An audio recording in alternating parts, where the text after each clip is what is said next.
உங்க தலகாணி உறையில இருக்கக்கூடிய பாக்டீரியா உங்க டாய்லெட் சீட்ல இருக்கக்கூடிய பாக்டீரியாவை விட 17,000 மடங்கு ஜாஸ்தி இருக்கு அப்படின்னு சொன்னா உங்களால நம்ப முடியுமா?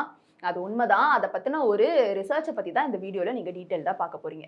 சமீபத்துல நடந்த ஒரு ரிசர்ச் மூலியமா என்ன சொல்லியிருக்காங்கன்னா, இந்த டாய்லெட் சீட்ல தான் நம்ம அதிகமா அழுக்கு இருக்கு அப்படின்னு நம்ம நினைச்சிட்டு இருக்கோம். பாக்டீரியாஸ்லாம் அங்கதான் ஜாஸ்தி வாழுதுன்னு. ஆனா இந்த தலகாணி உறையை கம்பேர் பண்ணி பார்க்கும்பொழுது இதை விட இங்க 17,000 மடங்கு ஜாஸ்தியாக இருக்கு அப்படின்றதுதான்.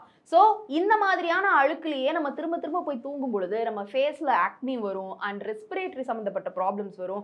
உடல் உபாதைகள் நிறைய வர்றதுக்கான வாய்ப்புகள் இருக்கு அண்ட் ஃபுட் பாய்சன் ஆகிறதுக்கான வாய்ப்புகள் இருக்கு அப்படின்லாம் வந்துட்டு ரீசெண்டா இந்த ஒரு ஸ்டடி மூலியமா சொல்லியிருக்காங்க. அண்ட் ஆல்சோ என்ன மாதிரியான பாக்டீரியாஸ் இருக்கு அப்படின்ற நேம்ஸுமேவும் கொடுத்திருக்காங்க. அதுல நம்பர் 1 ஸ்டாஃபிலோகோக்கஸ் ஆரியஸ் அப்படின்ற ஒரு பாக்டீரியா. அண்ட் முக்கியமா என்ன மாதிரியான பாக்டீரியாஸ் இருக்கு அப்படின்ற நேம்ஸும் கொடுத்திருக்காங்க. அதுல நம்பர் 1 ஸ்டாஃபிலோகோக்கஸ் ஆரியஸ் அப்படின்ற ஒரு பாக்டீரியா.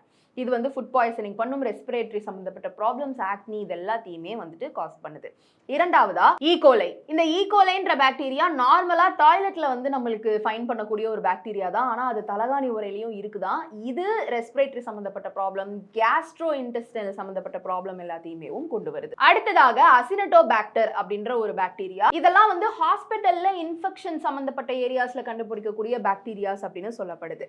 அடுத்ததா சோ இந்த 3 பாக்டீரியாஸுமே தலகாணி உறையில இருக்குதான். எப்படிப்பா இந்த பாக்டீரியாலாம் இங்க வந்துச்சு அப்படின்னு நீங்க கேட்டீங்கன்னா, நம்ம உடல்ல இருந்து தினமும் டெட் ஸ்கின் செல்ஸ் எல்லாத்துமே நம்ம தூங்கும் பொழுது வெளியில வந்து உதிர்ந்து உதிர்ந்து போகக்கூடிய ஒரு விஷயம் தான். அண்ட் ஆல்சோ அதுல வந்து ஈரப்பதம் படுது, எல்லாமே படுது. சில நேரங்கள்ல கை கால் கழுவாம கூட போய் அப்படியே குதிச்சிருவோம் பெட்டுக்குள்ள. சோ அது மட்டும் இல்லாம இந்த இந்த இந்த ஈரப்பதம் சில நேரங்கள் படும் பொழுது பாக்டீரியாக்கள் வாழ்றதுக்கான ஒரு ஏற்ற இடமாக இந்த தலகாணி உறை அமைஞ்சிருக்கு.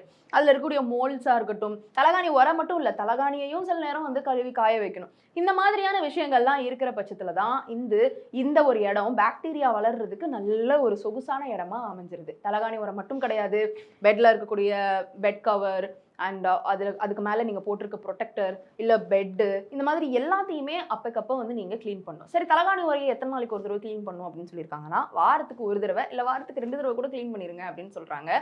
ஸோ வாரத்துக்கு ஒரு தடவை bedsheets, pillow cover, bed cover இது எல்லாத்தையுமே நீங்க துவைக்க வேண்டியது ரொம்ப ரொம்ப நல்லது. ஏன்னா இதுலதான் எக்கச்சக்கமான பாக்டீரியா குடியிருக்குதான். ஸோ எண்ட்ல நீங்க ஒரு நல்ல தூக்கத்தையும், நல்ல தூங்கும்போது உங்களுக்கு நல்ல நல்ல ஹைஜீன் இருக்கிறதுக்கும் இந்த ஒரு விஷயத்தை தயவு செஞ்சு ஃபாலோ பண்ணிக்கோங்க.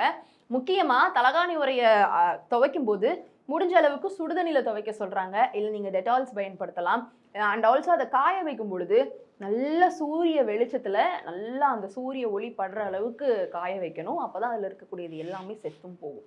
இதை நீங்க ஃபாலோ பண்ணிக்கோங்க. இந்த வீடியோ உங்களுக்கு பயனுள்ளதா இருந்ததுன்னா உங்களுடைய கருத்துக்களை கீழே வந்து கமெண்ட் பாக்ஸ்ல ரியா என் கூட ஷேர் பண்ணலாம்.